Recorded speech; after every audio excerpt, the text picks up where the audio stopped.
एक लड़ाई लड़ रही हूँ जिसको आज 113 दिन हो गए। जिन भी लोगों को मैं सुन रही हूँ वो भाईचारे की बात कर रहे हैं, वो बात कर रहे हैं कि किस तरीके से भाईचारा बढ़ेगा। सोच में ये आया कि अगर एक हाथ को दर्द है तो क्या अगर लेफ्ट में दर्द है तो राइट को दर्द नहीं होगा। और आप सबको देख के यहाँ लगा कि वाकई में अगर मेरे दाहिने हाथ को दर्द है तो बाएं हाथ को भी दर्द हो रहा है। इसलिए दलित और मुस्लिम समाज आज एक जगह एक मंच में बैठे हैं, ये प्रूव किया है। और ये ऐसे भी प्रूव नहीं हुआ, ये कैसे प्रूव हुआ है? हम बातें कर रहे हैं कि दलित और मुस्लिम समाज को एक होना चाहिए और एक होकर लड़ना चाहिए। वो शायद 113 दिन की लड़ाई जो दिल्ली विश्वविद्यालय में एक दलित महिला, मुझे नहीं याद कि आजाद भारत में ऐसी लड़ाई, एक महिला, ऊपर से दलित महिला, कास्ट और जेंडर दोनों का प्रभाव, उस महिला ने 113 दिन हो गए आज वो लड़ाई जीवित रखी है।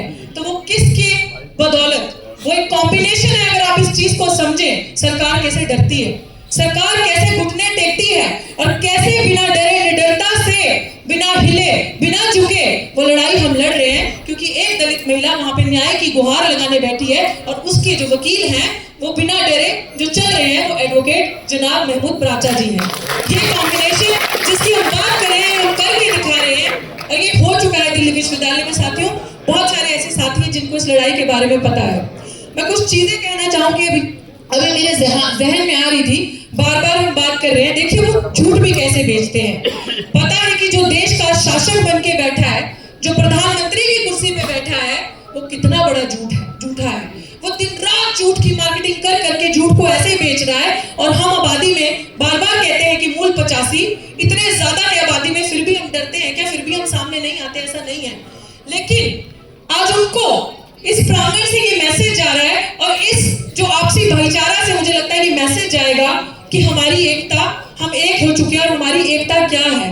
क्योंकि वो डरते हैं, किस चीज से डरते हैं? तमाम धन दौलत, गोला बारूद, पुलिस फौज के बावजूद भी वो डरते हैं कि एक दिन कहीं ये निहत्थे और गरीब लोग उनसे डरना बंद कर देंगे। वो इस चीज से डरते हैं।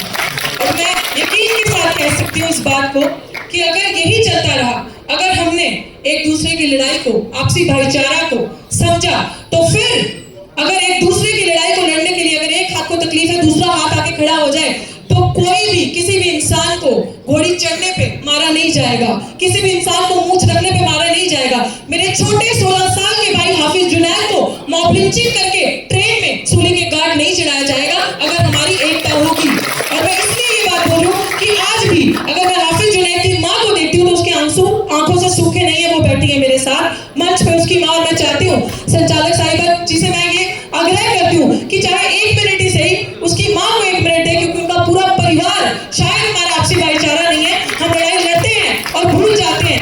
उनको 1 मिनट है, उनकी बात आप जरूर सुने। और ये लड़ाई हमें अधूरी नहीं छोड़नी किसी की भी, ये लड़ाई को हमें पूरा करना है। आप 1 मिनट उन्हें दें और उनका दर्द साझा करें, ताकि इस लड़ाई को दलित मुस्लिम भाईचारा जो है, SC ST OBC एक होकर लड़ सके। बहुत बहुत शुक्रिया।